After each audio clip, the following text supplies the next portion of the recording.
Many people define stagnation as not producing or being at a standstill. I get it. However, I would like to add a little weight to the definition and say that I may be producing, I may be moving. However, my production and my movements are disrespectful to the purpose that's inside of me, to the greatness that's inside of me. If that's going on, that's stagnation as well. And that's okay. Guess why? Because I have developed a tool. I wrote a book called From Stagnation to Transformation. And that book was written specifically for individuals that feel stuck, that feel lost, that feel like they're just wandering in the wilderness, that feel like I need something is just missing. It's okay. I want you to head over to www.cliftonpettyjohn.com/transformation. There you're going to find a complimentary portion of the book. That's right. A complimentary portion of the book. I want you to read that portion. After that, it's going to ignite such a fire inside of you that you're going to want to purchase your personal copy of From Stagnation to Transformation. So I want you to do that as well. Why? Because I believe that it'll give you a 21-day jump start to fulfilling or re-identifying purpose in whatever core area you find yourself stagnant in. So again, visit www.cliftonpettyjohn.com/transformation.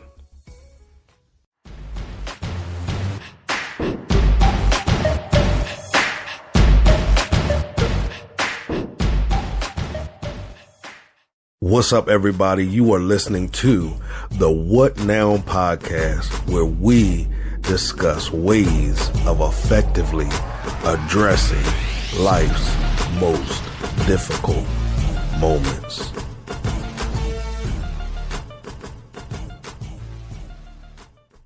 What's up, everybody? Welcome back to the What Now podcast. That's right, the What Now podcast, where we discuss positive ways of facing life's most difficult moments. Now, put your quotation marks around that word difficult. Matter of fact, scratch all that.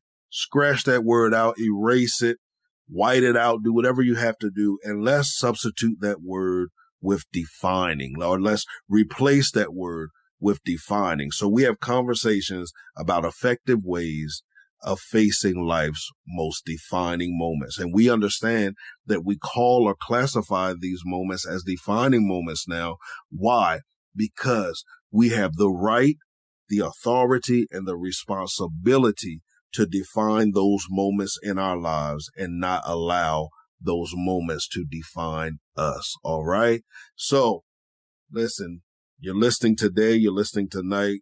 Whenever you're listening, I appreciate you listening. I love each and every one of you. I value your thoughts and opinions. That's why I always open it up for your feedback. You know, you can reach out to me at info@cliftonpettyjohn.com. All right.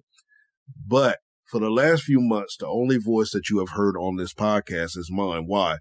Because on Transformation Radio, where we transform lives through purposeful conversations, regardless of how uncomfortable and unpopular those conversations are, you know, I invite guests on a continuous basis to share their transformative story. But what I've decided to do is I want to open up this platform to individuals as well who have what now stories. They've had these defining moments. They're facing these defining moments, and they want to share their stories with each and every one of you and maybe share some tools, techniques, and strategies that they've applied that you may be able to apply to your own life. So tonight we start where you don't just hear from me. And I know you guys enjoy my voice. Hey, I love my voice as well. But you're also going to hear from other people. All right. So sit back, relax, and enjoy tonight's interview.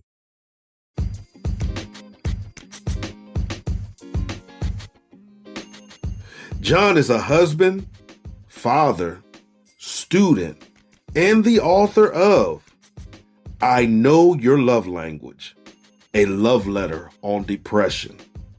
He is also the host of the Rediscover Your Will Podcast.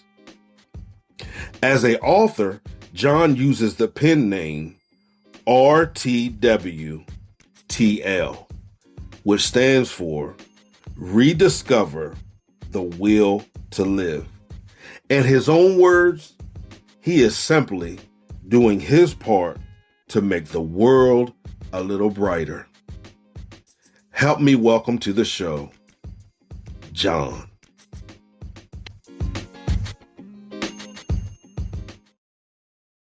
John, welcome to the show. How are you tonight?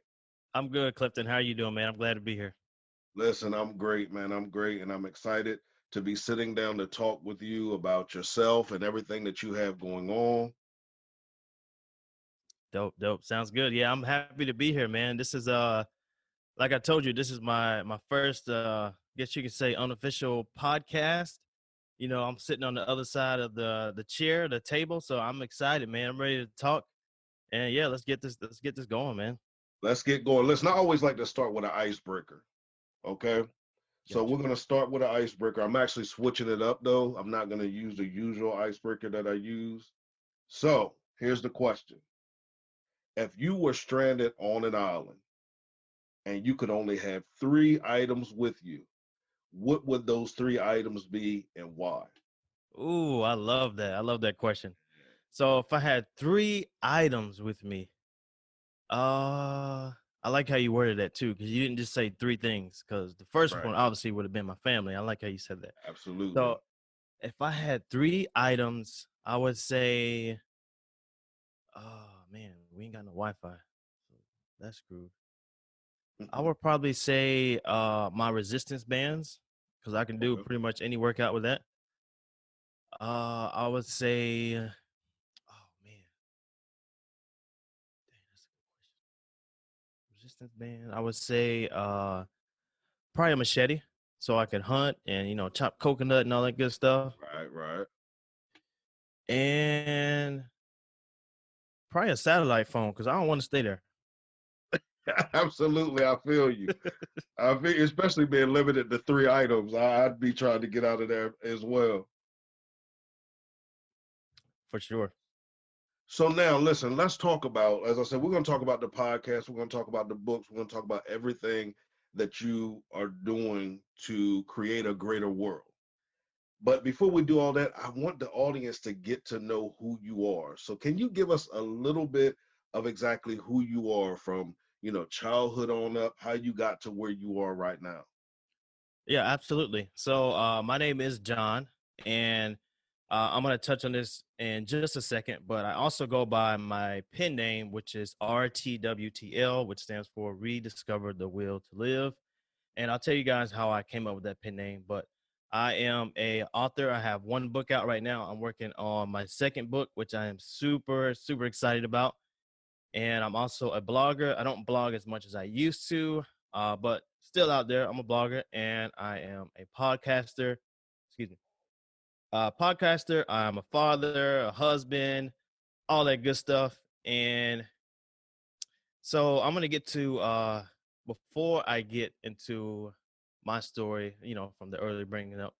Uh, I'll say how I got my pen name. So my pen name is Rediscover the Will to Live, and I would say about probably I'm probably shortchanging it. It's probably longer than what I think it is.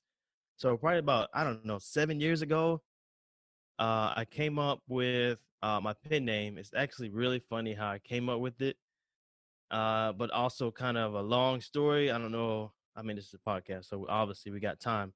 But so, anyways, I came up with my pen name and I started to write more. I started to journal more. I started to just get my thoughts down on paper. And my favorite, well, I'm about to give it away right now. I just started blabbing my mouth. So my favorite movie, I got my pen name from that movie. Okay. And I was watching this movie, and it was actually the special edition of the movie.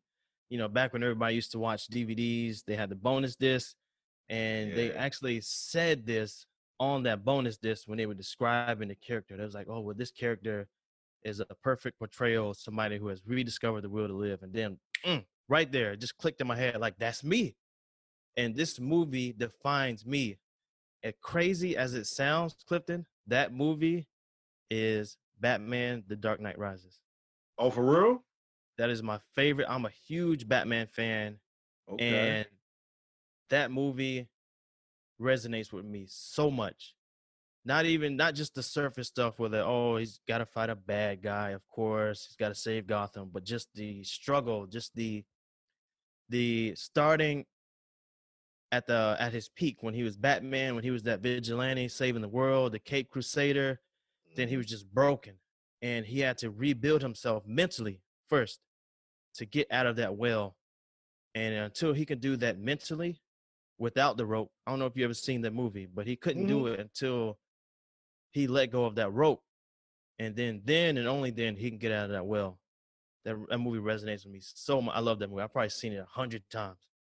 So anyways, I'm on a tangent. That's how I got my pen name. Started to write more. And in 2017, I started to write my first book. And I'm a very impulsive person. Excuse me. I'm a very impulsive person. I just do stuff and I just just get it out there. Just get it off my chest. And in a sense, that's what I did with my first book. So my first book it's a short story, and it's just something that I just wanted to get out of there. Excuse me. So yeah, it's just something I wanted to get out of there, and it's called I Know Your Language. And so it's pretty much about a kid that grew up. I'm not going to give it away for all the listeners out there that are interested. Absolutely. It's about a kid that grew up and he went through some things in his childhood. He ended up suffering from depression, and at some point in his life, he reconnects with his father, who had that same story, and they reconnect. And turns out, like I said, they had the same story. They both grew up, suffering from depression, and they actually, I'm not gonna give it away, but yeah, I love it, dude. If you guys want to check that out, it's on we'll talk about how to, get in touch with me and all that. So yeah, that was my first book. I released that in 2018, and I just continued to write. I continued to get my thoughts on paper. Like I said, journaling more. And last year, I started on my second book. And I don't want to talk too much about that. That's still in the works, but I'm super excited about that book. I have more details on the website, but whatever. So more about me. So I grew up, and I've been asked this question before, if I, and the way it pertains to my childhood. If I could describe my childhood, if I had one word, I would say I grew up very militant. I grew up in a military household. My father was that guy. He was the head of the household. He ran the household, and he ran it with the iron fist. Mm-hmm. And he was in the military up until I was, I'd say about, I really don't know. I was probably about 5 or 6. And that carried on until after he retired. And things had to be done a certain way. There were consequences if things weren't done on time and the way that they should be done. There was no sleeping in my house, regardless if it was a Saturday or a Tuesday. You had to be up at 7, 8 o'clock, and there was work that had to be done. You had to do your work. And it was very structured, very militant, like I said. And it's hard to look at my childhood from the outside looking in because that's all I know. I mean, I could have grew up with my parents slinging drugs, gang banging. I was like, oh, that's normal. Gunshots, that's normal. But that's all I knew.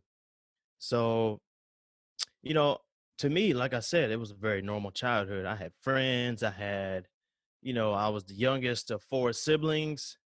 And as I got older, I noticed that there was something that I was seriously missing out of my life. And that was the fact that, for one, I grew up with severe depression. Mm-hmm. Just straight up. Like from the age of 14, it was just crippling and just crushing depression every night. And I didn't realize that until I was an older man. And this was 3 years ago, 2 years ago. I didn't realize what that was because back then there was no big movement.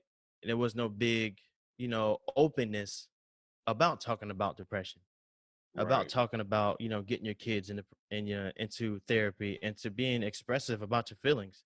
I wasn't allowed to cry in my house. Mm-hmm. And that was told to me straight up. There's no crying in my house. You suck it up. And that was what I knew. So I was like, all right, I guess I got to suck it up. And I did that up until 2 years ago. And that's when I had that conversation with my wife. And it was a ultimatum placed on the table. This is what you do, or I'm going to leave you. Because she unfortunately had to pick me up so many times and to help me and to guide me and to give me advice, only for me to just let that fall short and to pretty much just disregard it.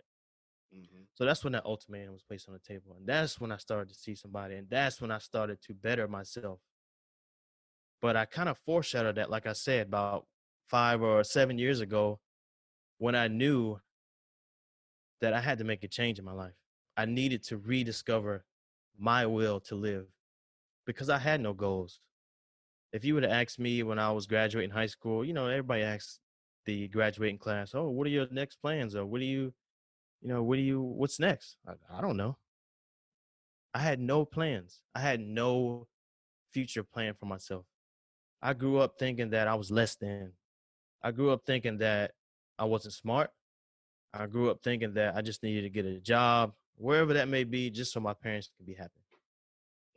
And like I said, when I was foreshadowing, it didn't resonate with me 100% when I rediscovered my will to live. But over the years, it just started kicking in more and it just started resonating more with me. And I knew that I had to do something. And then that's like I said, when I started to write more, I started to do more. And I started to realize that somebody out there needs to hear what I have to say, what I went through, because I knew that I was not alone when I was suffering.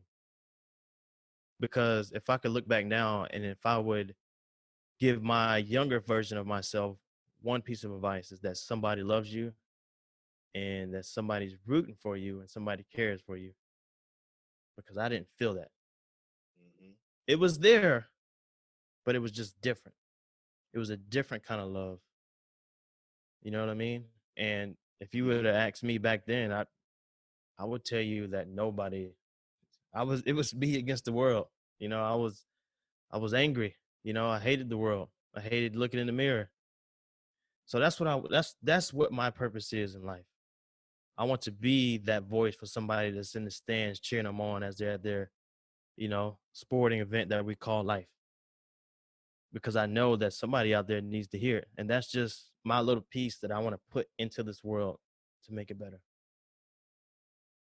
That's great. And you walked us through a lot. And I want to start back at your childhood when you were talking about, your struggles with severe depression. Now, you didn't realize it until you got older. However, once you got older, you were able to pinpoint some of the things that happened in your life to realize that you could trace that back to, wait a minute, I was severely depressed. Now, how much of everything that you experienced in your childhood affected, because you talked about a defining moment in your life where you and your wife sat down and talked, and it was at that point, some decisions had to be made. How much of that did you trace back to your childhood, and how much did you have to let go as it pertained to your childhood to be able to move on in life? So not so tracing it back to my childhood, there was a lot that affects me to this day. So just the lack of socializing, the lack of befriending people, the lack of I just didn't have those social skills. I didn't build those social skills in those years that were just most critical as a young adult. And a lot of it, like I said, as I grew older, like I know today, a lot of that was self-inflicted. Because even though I felt a way inside, I still told myself that you can't be social, you can't befriend these people. They're just gonna hurt you.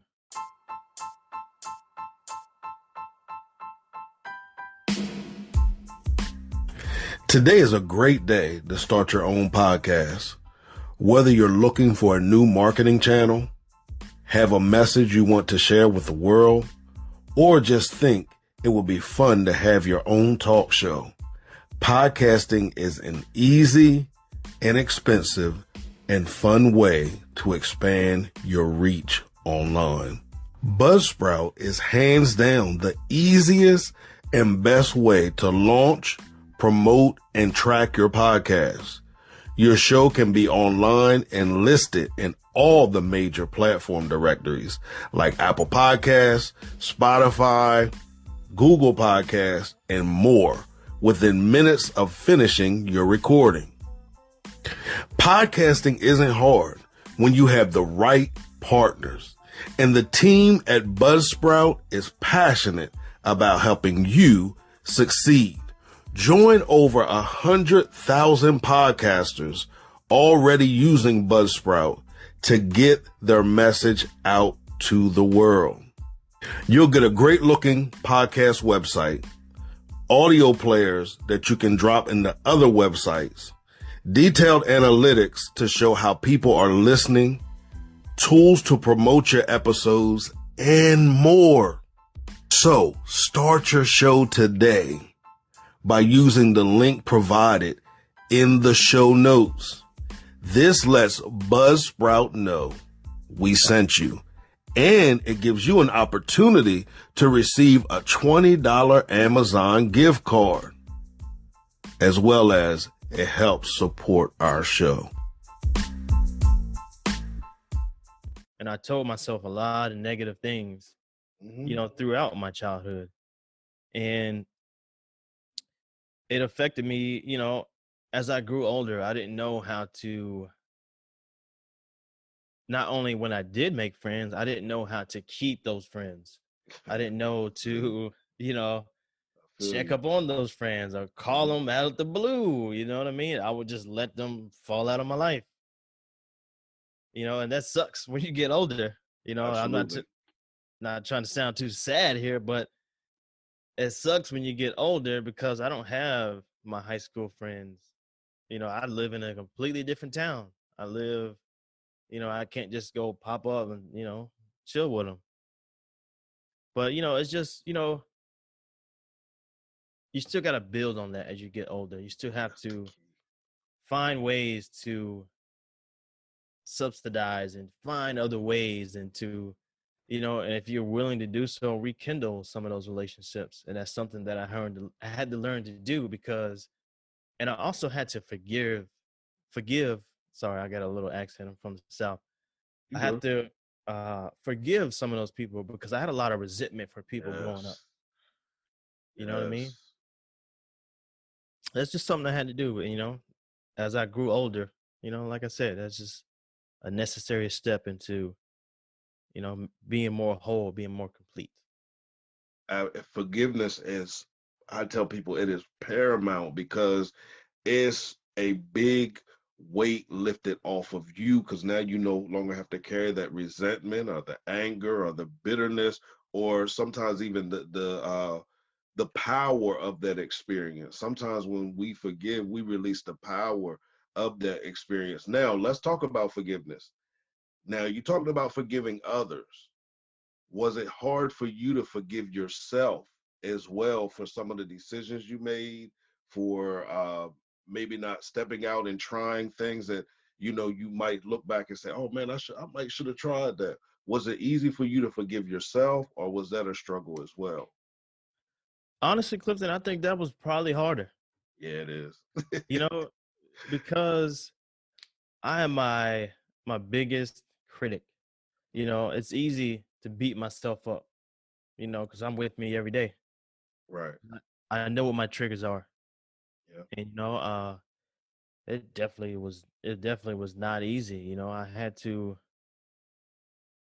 it just comes with the package, man. It's just something that comes with it. And, just being more complete with yourself and finding out how to patch up those leaks, Yep. which you have to do to, you learn more when you talk to more educated people that, have been through some things, or that, or a therapist, they tell you, once Yes. you just spew everything out, kind of like what I did with you here, they tell you, okay, well, what if you would did this? Or maybe you can do that. Yeah. It's all a part of the healing, man. Absolutely. And it's a process. And that's what I always like to encourage people to understand. Like, it's not anything that's going to happen overnight.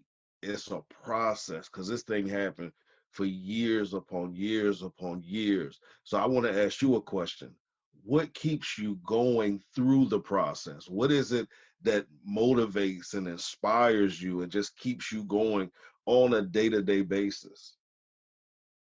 For one, my family, my children, and Okay. I'm a very big believer in that things happen for a reason. Absolutely. And I feel like these things happen to me for one to test me because my higher power believed and knew that I could endure these things. Absolutely. And for two, I went through these things so I can advise somebody else that is going through these things. This is the way you go. Don't go that way. Somebody does love you, you know?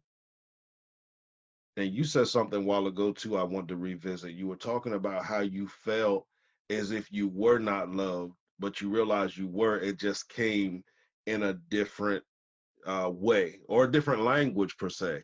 Is that what inspired your first book? Absolutely, man. That book was, part of me when I released that book, I was nervous to put out the truth.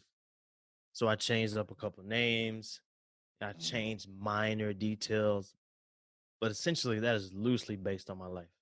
Okay. For sure, that was 100% inspired by my life.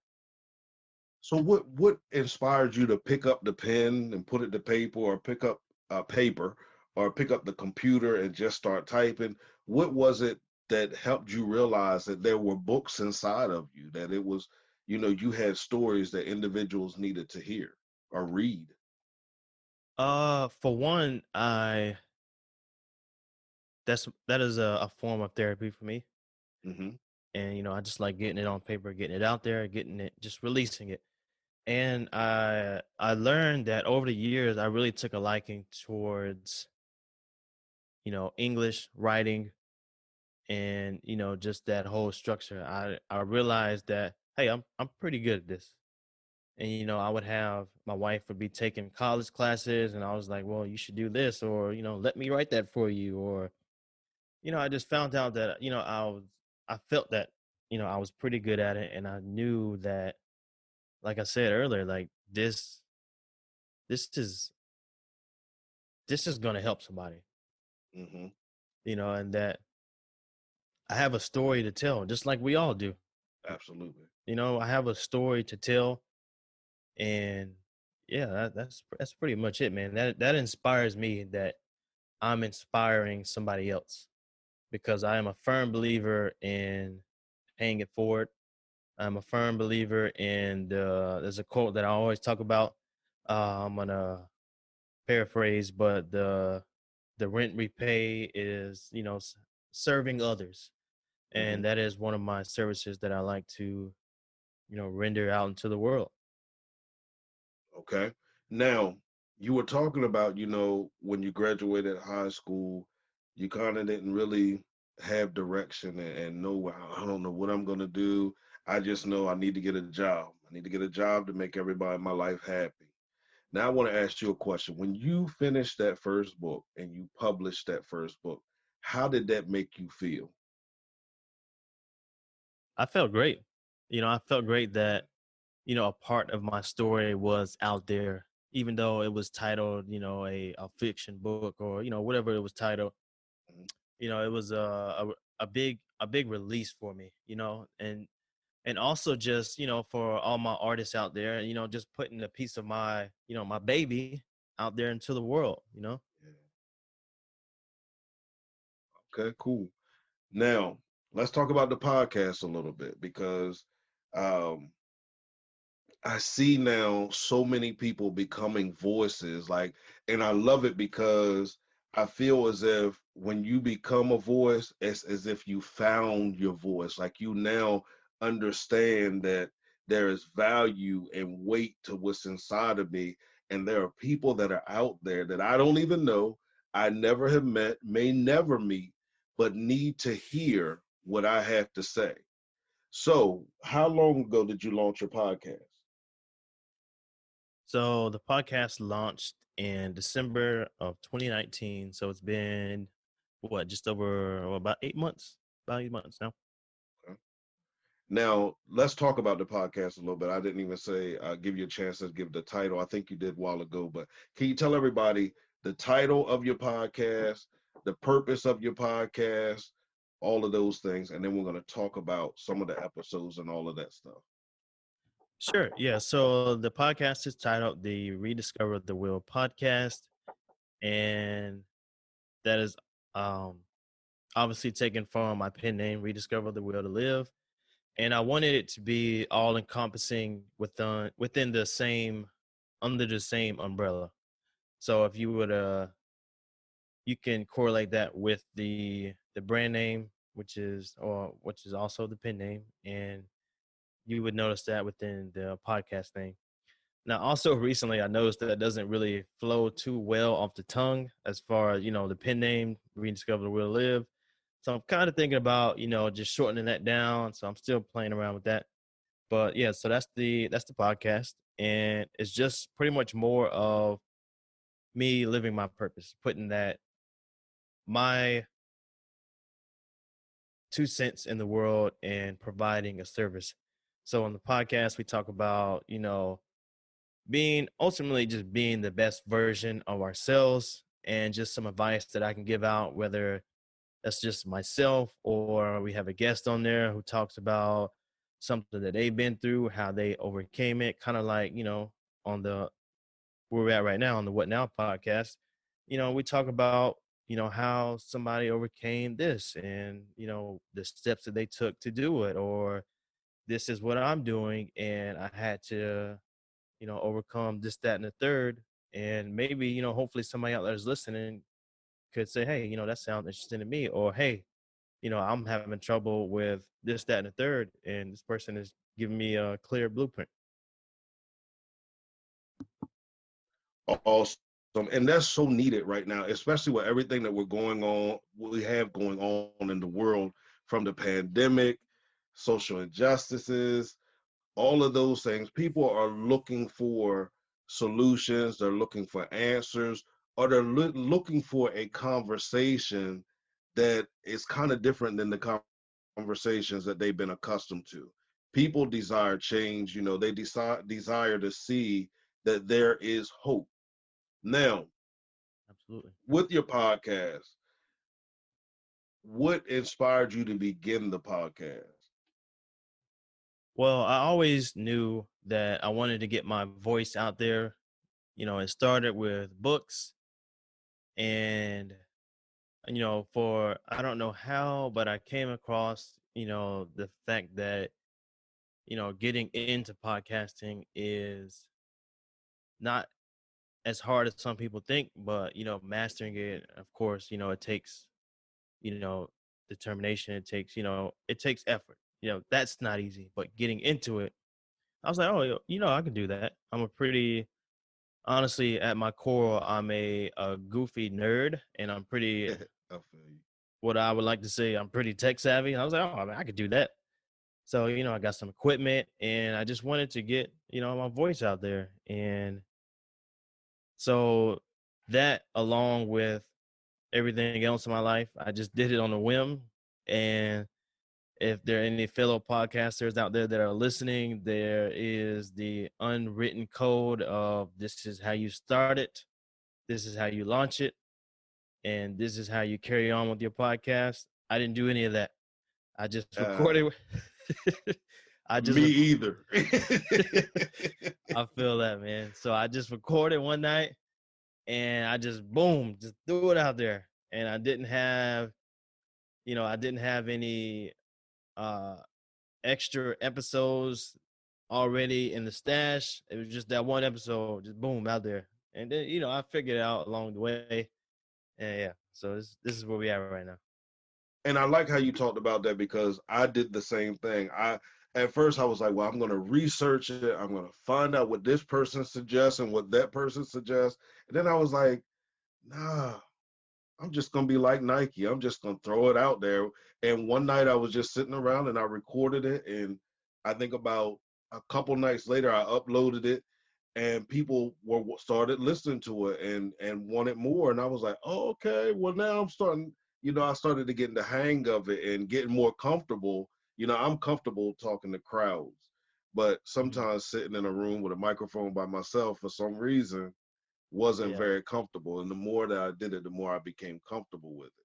Now, sure. what are some things that you learned throughout the podcasting experience for those that are out there that are like, man, I just can't do this thing? What are some lessons you learned concerning podcasting?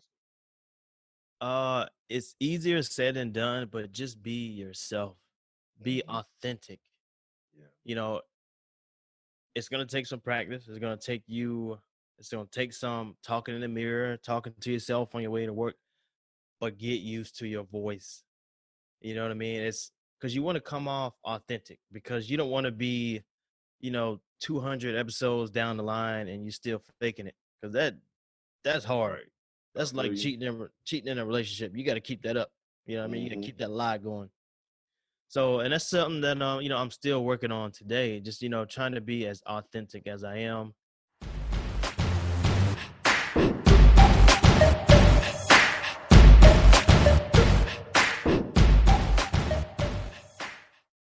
Anthony Baker Jr. is the CEO of a nonprofit community organization called Helping the Homeless. As an organization, they are committed to changing lives and making others smile. In addition to providing hands-on services for the homeless community all over Philadelphia, they also have a Big Brothers mentoring program where participating youth are taught the value of giving back to their community. To learn more about the organization, call 215-487-8589 or email them at hthphilly@gmail.com.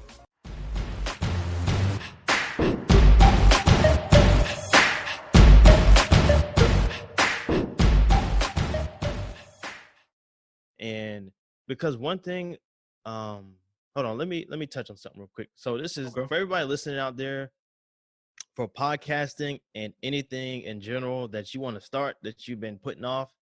Let me tell you, there was something that I saw on a forum somewhere and it really resonated with me. And like I said, for podcasting, anything else that you start new, you're gonna suck. When you first start, Yes. I don't care what you do. I don't care who you hire. Oh man. I don't care who you hire, who's on your team. I don't care if you got Joe Rogan and the wings helping you out. You're gonna suck. Just do it. Just do it, man. Trust me. And then you will hone your craft. You will get better. So that's my advice to you guys. And what was that? What was the question again, Clifton? I'm sorry. That was pretty much it. What lesson did you learn throughout the process that you could share with those who are out there that are holding these ideas and thinking, well, maybe one day I'll do it, maybe one day I'll do it. You hit it, just do it. That's right. And realize you're gonna suck. But if you never start, you'll never get past that state of sucking. And it's okay that you suck. That's right, man. That's right. I also saw a comment that somebody has said, and they were talking and like once you get further along, this is more specific to podcasts, but you can apply it to anything. So once you get more along and you get more, you hone your craft a little bit more, and let's just say somebody big wants to work with you, or you want to get a sponsor or whatever it is, they're not going to come to you and say, hey Clifton, I know you're on episode 100, but I listened to your first episode and I don't really like it, so Exactly. I don't think we're going to work with you. Nobody's going to say that. Nobody's gonna do that. So No. just something about. And that's why I tell them too, like that. you want to be able to look back, and some days I go back and play the first episode. I listen to the sound, I listen to everything around it, and I was like, wow, okay. And then I can go back and listen to an updated episode, and I'd be like, okay, I can see where I'm growing with this thing. And I always tell people, do it for measurements for yourself too, so you can just keep looking back and be like, wow, okay, I'm really starting to get the hang of that, and that hang of this, and that's anything in life. Like you said, we're not going to be experts at it until we continue to build the momentum and the experience with it. That's it, man. Right on the head, man. You hit it. So now let's talk about you were talking about Batman, and you were talking about letting go of the rope to rebuild itself. And you were talking about rebuilding yourself mentally. You talked about that being, paralleling with your life. What are some ropes that you had to let go in order to be able to rebuild yourself mentally to get to where you are now and where you desire to progress to? You asking all the right questions, Clifton. So one thing that I had to cope with is just being comfortable in my own skin. Growing up, I I felt that I was the ugliest thing on the planet. Had girlfriends cheating on me, and that's one thing that I had to cope with. And I had to cope with just um understanding that I have today because I woke up today. So therefore it is another day to be great. Mm-hmm. And to be honest with you, Clifton, there's a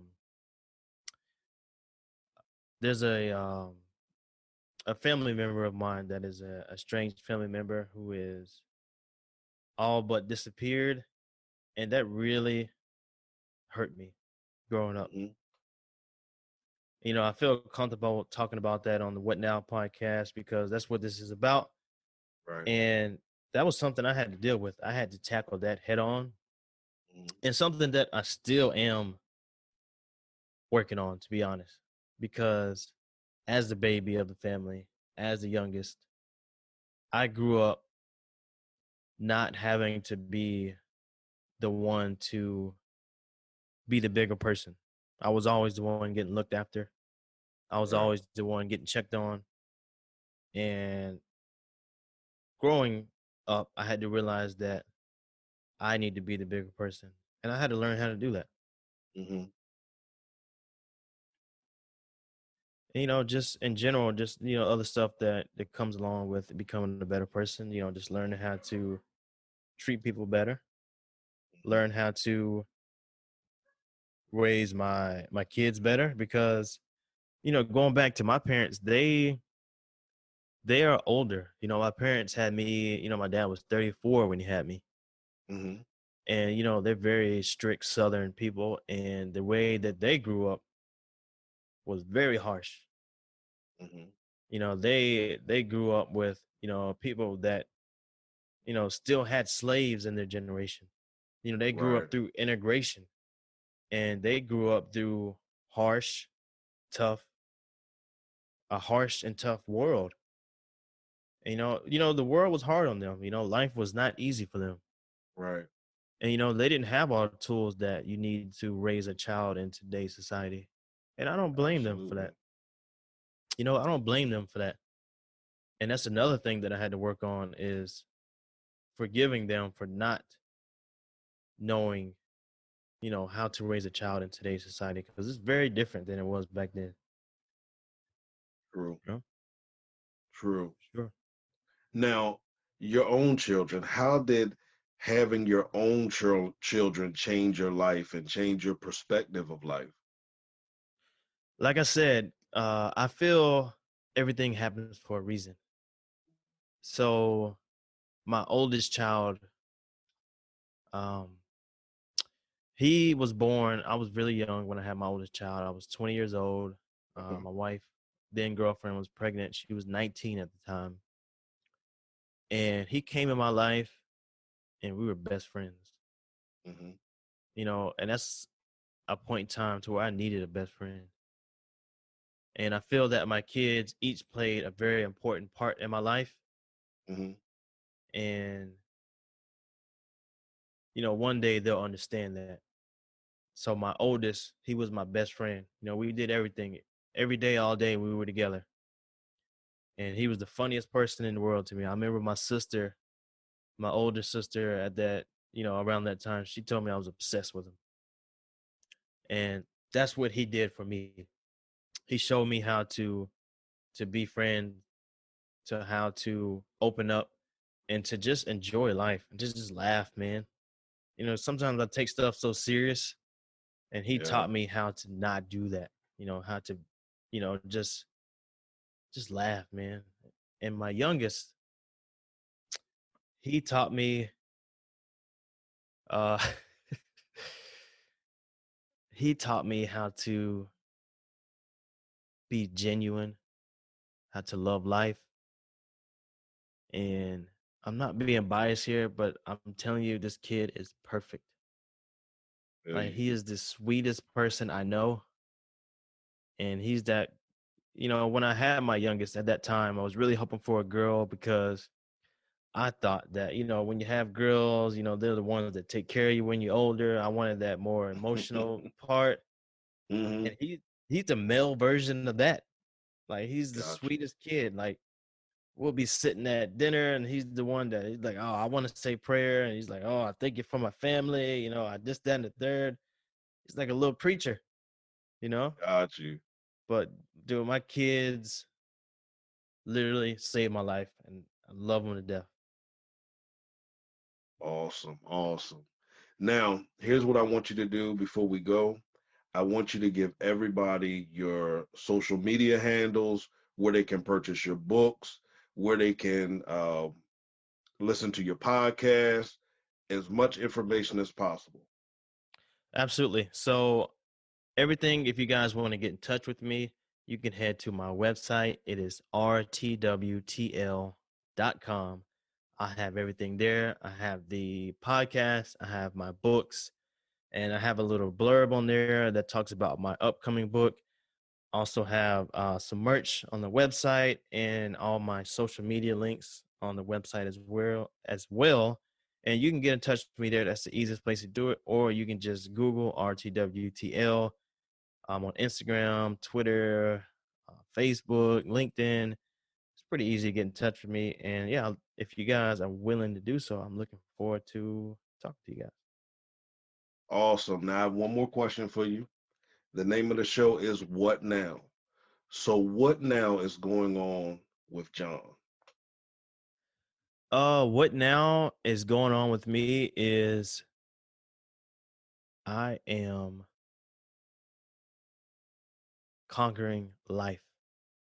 Awesome. I'm become the best version of myself. And actually, what now lately, I've just been overwhelmed with a feeling of just being completely blessed. Like, I That's wake great. up, I'm ready to attack the day. I'm just so happy because, I look at where I am, especially in the state that everybody's in right now, Hmm. just having empathy for everybody that's out there and just feeling blessed that I'm healthy, family's healthy, and I have another day. And, I'm still hungry. I'm a middle-aged man, but I have that hunger, as a 16-year-old that just made the varsity team. I have that hunger. And I honestly am so grateful that I do. And I also think that it's for a reason that I still have that hunger. Hmm. And that's just, I still have a lot more to do. And I'm super excited about it. Awesome. Awesome. Now, that's the last serious question I have. The last, I like to end with an icebreaker too. This is kind of a little different of an icebreaker breaker. But as a podcaster, who is one person that you want to interview before you leave the podcasting world? Wow. I haven't honestly gave that too much thought. But if I could interview somebody, oh man, that is such a good question. But I'm gonna say the first person that comes to my mind, I probably would say probably Gary V.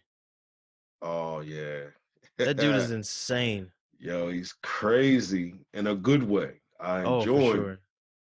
I enjoy him. Okay. All right. A Gary For V man. All right. So, John, I want to thank you for being with us on tonight. Listening audience, thank you for listening. I want to encourage you to connect with John, purchase his books. As he said, he has merch on the website as well. Follow him, listen to his podcast, all of those things. Do whatever you can to support him. I also want you to text Rediscover to 302-648-5544. Remember, we're doing giveaways. So those who text that number with Rediscover, again, 302-648-5544, you will enter for a chance to win. All right. As I always say, create a great day, walk with purpose, and by all means, execute your vision. Peace. Peace.